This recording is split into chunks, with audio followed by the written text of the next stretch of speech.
On this episode of Latinas, we'll learn about Latina vegans, get our New Year's resolutions, and so much more. Latinas starts now.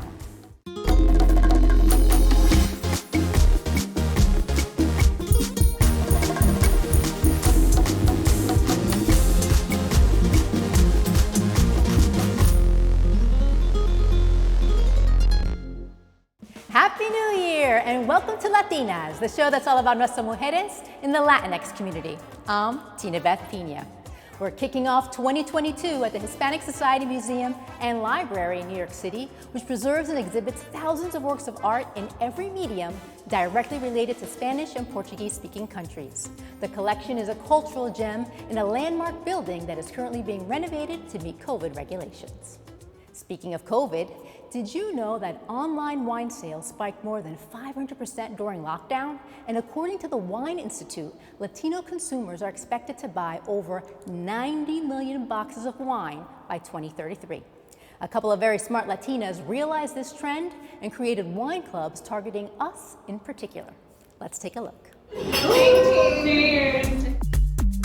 This is one of several events around New York City that's hosted by the Latinas Wine Club. Latinos love wine, right? I mean, Latinos love to get together, and wine was created to bring people together. If you learn how to drink wine, definitely you will appreciate wine better. So it was kind of like an aha moment. It has to happen. Martha Cisneros and Latina sommelier Erlinda Doherty started the Latinas Wine Club in 2020 to offer wine education classes that empower and elevate fellow Latinas within and outside of the wine industry. The wine industry has finally acknowledged us as a consumers and as a wine professional. And now we are growing our membership-based people. We have hosted 15 virtual events, 3 hybrid events, and now 3 in-person events. So we cannot be more grateful about it. For those who want to learn more about wine, it's a great way to communicate and to educate them in that sense. And like, not only you're learning about wine, but you're also growing yourself, growing your skill, and you're meeting new people. Having the Latinas Wine Club kind of makes us all inclusive into it, and it just teaches us something that is like so fun. The Latinas Wine Club isn't the only business catering to Latinos who like their vino. Another organization called Hispanics and Wine looks to promote a new generation of Latinx professionals in the wine industry. Hispanics and Wine is a digital social space platform, and the way that we support the community, or as we like to say, la comunidad, is we provide on our website these resources where we list industry scholarship opportunities that are relevant to the BIPOC community.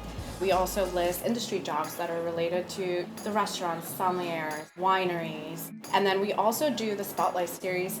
We want to show there is a path, there is a way, and also there's mentorship. Every single time we get more community members or we create that first connection, they're always like, how come we haven't had an organization like this? That's sort of that first spot.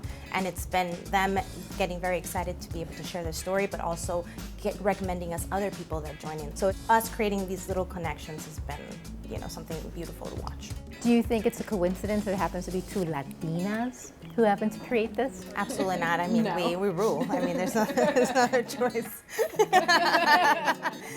You know what? I think, yes, us being Latinas, as being women, I think, there is a sense of empowering each other. And we live in New York. We're both immigrants, and that speaks volumes. You kind of have to roll up your sleeves to do something in the U.S., and we felt that was us in the wine industry. Maria and Lydia's efforts have given rise to a one-of-a-kind summit called Latinx in the State of the Wine Industry, and Hispanics in Wine has partnered with other organizations to give away scholarships to anyone who's interested in getting into the industry. We both come from different backgrounds. I was in finance. Lydia was in fashion. And there's a path for you in the industry. And it's so diverse because Yes. people always assume it's just like you'll be a sommelier or you some kind of wine expert, but you can work in multinational companies, you can work within marketing. There's pretty much something for everybody in the industry, and it's just going to get bigger and better. So if anybody's interested in it, definitely now's the time. The Latina political landscape is not only redefining politics here in New York, but in the entire country. New York State Senator Jessica Ramos, New York Assemblywoman Catalina Cruz, and the Commissioner of the New York City Mayor's Office of Immigrant Affairs, Raquel Batista, are about to tell us why it's so important to have them representing other Latinas. Diana Vargas has the story. Strong women stand up. Latinas have been participating in politics for decades as voters, activists, and most recently as strong candidates for local, state, and federal government. But it was only after the 2016 election that we saw that number of Latinas in power drastically rise. As an elected official, I very often get told by neighbors, by people I meet, that they don't care about politics and that politics isn't important to them. And I always like to point out that it doesn't matter whether you like politics because politics loves you. Politics determines the quality of the air you breathe, the quality of the food you eat, the quality of your life. And so you'd be smart to actually pay attention and understand what's going on, particularly as Latinas, because we have so much more at stake.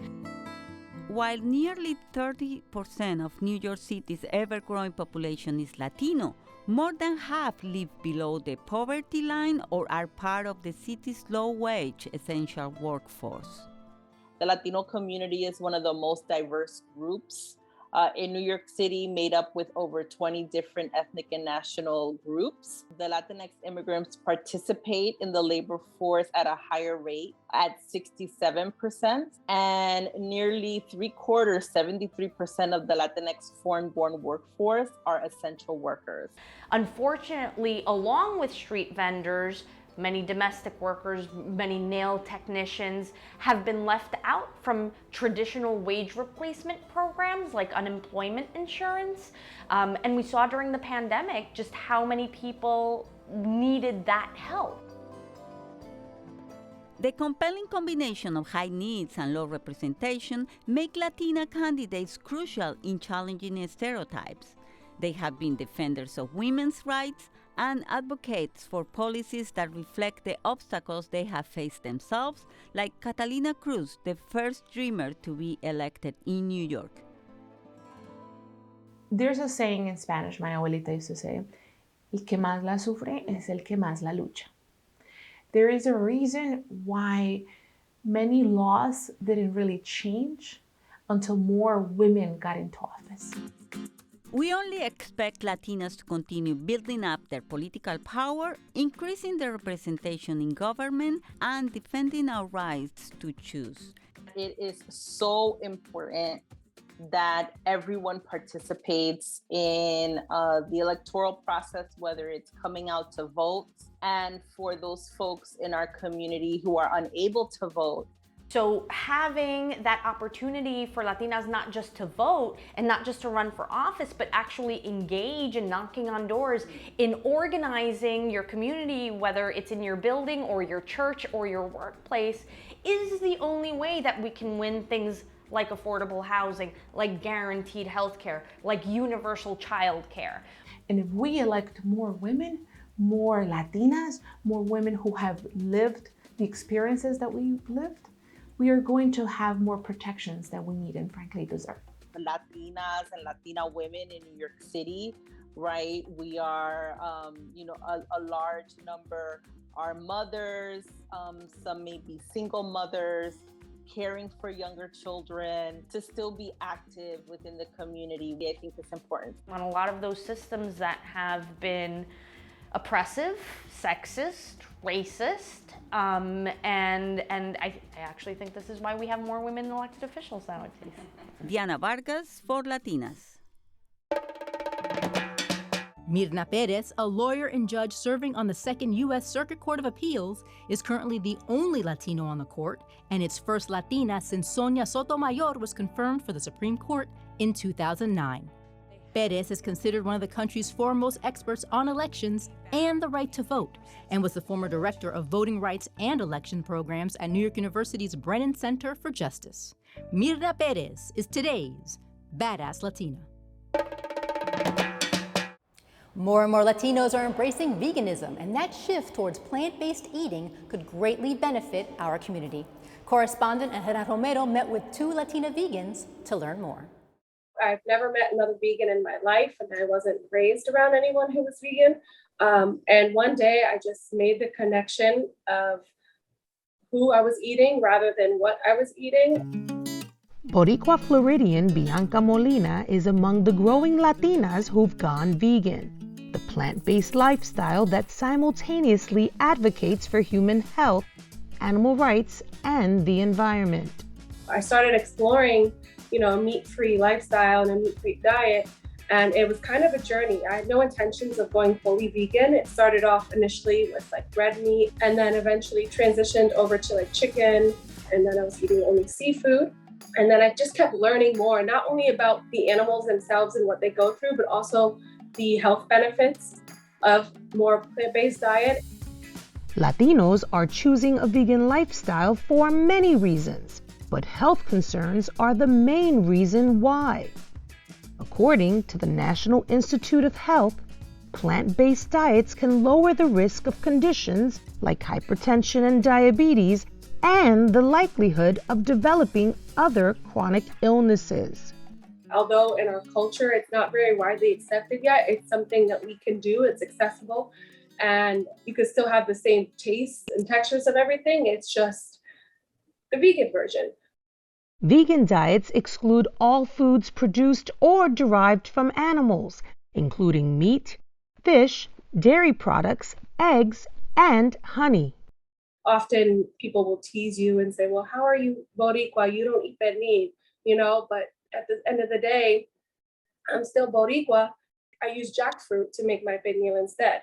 So I still get the same textures, the same flavors with my homemade sofrito. I still do all of that, but at the end of the day, I'm not harming the animal, I'm not harming my health, and it's better for the planet. This lifestyle has restaurants from California to New York offering veganized versions of Latino cuisine. Blenji Menez's newest Washington Heights restaurant, Next Stop Vegan, is one of those eateries. My vision behind Next Stop Vegan was, I thought about the metro, the MTA, and every time passengers ride the train, they hop into the train with an intention to get to a destination.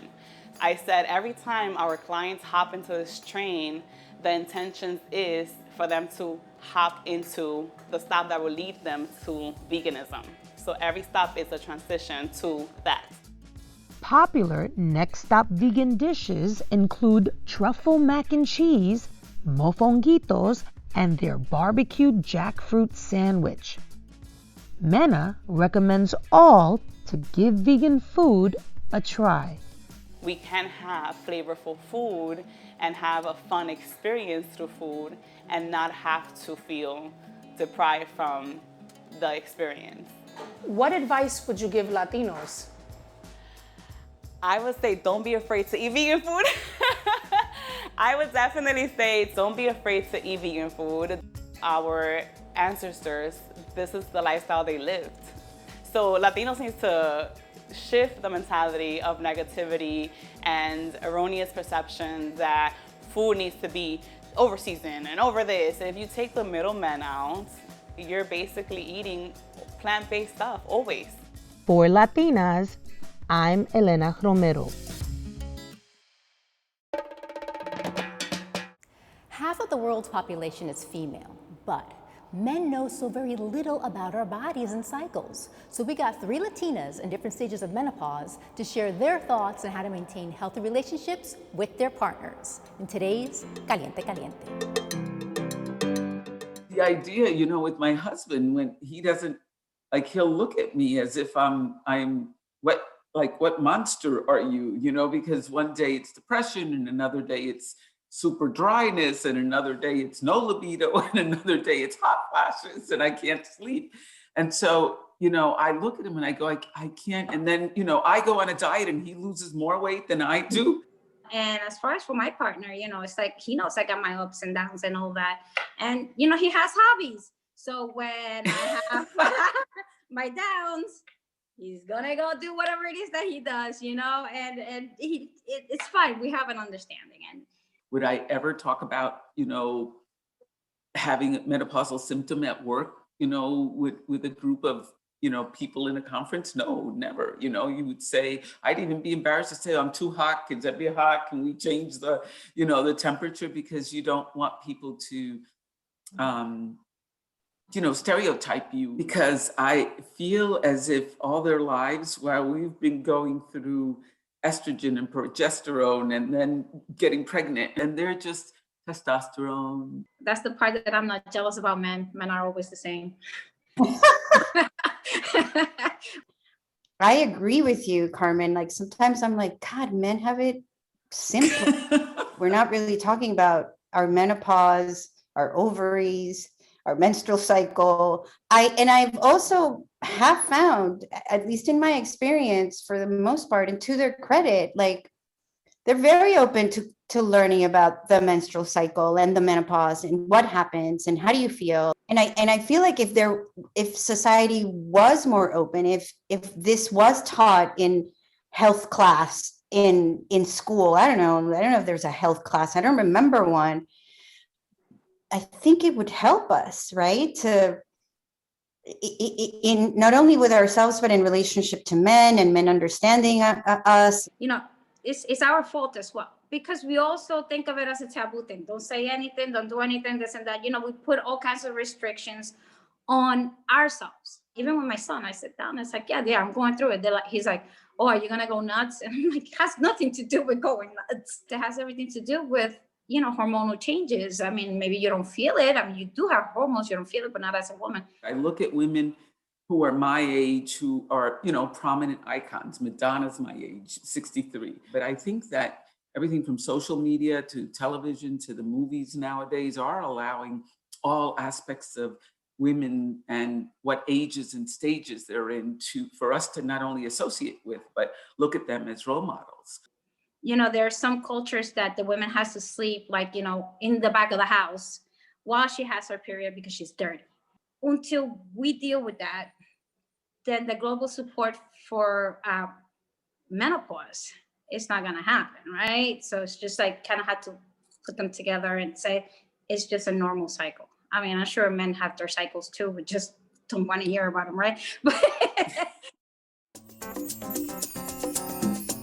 Did you know that the theater at the Julia de Burgos Cultural Center is now known as the Miriam Colón Valle Playhouse? The theater was officially renamed, and now the Cultural Center not only honors una poeta puertorriqueña, but also honors an accomplished Puerto Rican actress as well. The Playhouse will provide a home for Latinx playwrights to exercise their creative wings. It's the new year and time for those New Year's resolutions, which can be very difficult to keep. But Latina nutritional expert Esmeralda Gallemore is about to give us some pointers to help us stay healthy all year long. There is a way to lose weight, stay healthy, and exercise without losing the Latina traditions we love the most. Well, where there's a will, there's a way. If you think of creating healthier habits, when Hispanic or Latinx people, families, when they eat, is really by habit. Beans, rice, tacos, tostones, chicharrones, all the very flavory, very colorful dishes. Keep the habits, but substitute the ingredients within those habits. You can still keep tradition, lose weight, and you still achieving the results that you want. We always incorporate vegetables, so it's not really that much of a struggle, because all we're gonna change, if we're eating a taco, all we're gonna change is the shell. It can either be iceberg lettuce or romaine lettuce, and that alone can already reduce a lot of carbs right from the get-go. Instead of rice, which is high in sodium and is a very strong carbohydrate, switch it for cauliflower. Well, you don't have to eliminate chile relleno. In fact, chile relleno is high in vitamin C. So you want to keep it. The only thing that you can do is technically just avoid the refried, and instead of using red meat, which is actually the #1 cause of high cholesterol, the substitutes can be spinach and mushrooms, and it's actually just as enjoyable as the traditional dish. I would avoid butter and lard altogether and substitute with virgin oil, and it does not affect or impact the flavor in any way. You wouldn't even know the difference.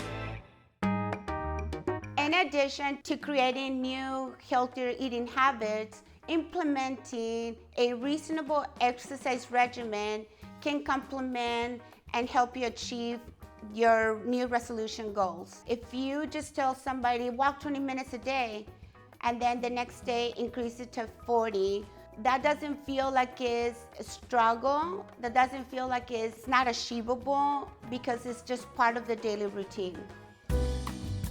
So setting realistic goals that don't feel like it's a dramatic change, whether it's with creative eating or exercising, can easily help you achieve the goals you want for yourself. So buena suerte y buen provecho. Animator Pepita Sandwich is an Argentinian artist, multimedia creator, and author of 2 books whose work has been featured in The New Yorker, The Washington Post, and the Cartoon Network. And that's why she's today's Latina on the Rise. Drawing has always helped me feel better and express my feelings through comics and through drawings, and that is very, very therapeutic. My name is Pepita Sandwich. I'm a cartoonist and illustrator from Buenos Aires, Argentina, and I'm living in Brooklyn. I make comics, I make illustrations, I make visual essays, and my work talks about women. I like to talk about nostalgia, and a lot of my work has to do with growing up in the 90s and being a girl during that time. I have 2 published books. My first book is called Survival Diaries, and it was published in 2016. And my second book, it's called Women Move Mountains, Las Mujeres Mueven Montañas, and it's a book that talks about 14 different women explorers that had different adventures during different times in history. I grab those stories and I turn them into comics, and then each one has their different styles because of the different adventures they did and they went through. I first moved to New York in 2019 to work and grew and have a different perspective from my identity. I think that looking at your identity from a different point of view, when you move to a different city, you live in a different country, and you see yourself better at the distance. Growing up, I felt New York was like this wonderful place because of all the movies I watched about New York. But when you get here, you realize that it's very tough also, and I started doing more auto-bio comics. For example, my series, Pepita in the City, I started trying to really convey what it feels to move to a big city like New York with a lot of people, and how all the hustle to get work and get an apartment and the different things you have to do to survive in the everyday life in New York. Before coming here, I didn't think a lot about being Latina just because I was living in Latin America. But when I came here, I was able to understand more deeply what it means to be Latina and how the Latin American experience is portrayed in media here. And I wanted to understand and to put a light on more diverse stories. We have different stories. Latin America is a very rich continent with different cultures. I feel inspired by a lot of women when I do my work. I also feel inspired by a lot of women artists. And one of the cartoonists that I felt very inspired for at the beginning of my career was Maitena. She's a female cartoonist from Argentina, and she was very popular and big in the 90s. And I read her while I was growing up, and I feel like seeing a woman in a big newspaper doing a comic strip inspired me to see and to know that I could do that too growing up. I feel like representation is very important. Every time you see someone like you doing something that you never saw before, you feel you can do that too. And that's our show for today. For more information on what you just saw, check out our website at tv.cuny.edu and follow our social media profiles. We love sharing our Latino stories with you. And please make sure you tune in next month, where we'll meet comedian Milly Tamares and so much more. ¡Uepa! Hasta la próxima. Bye-bye.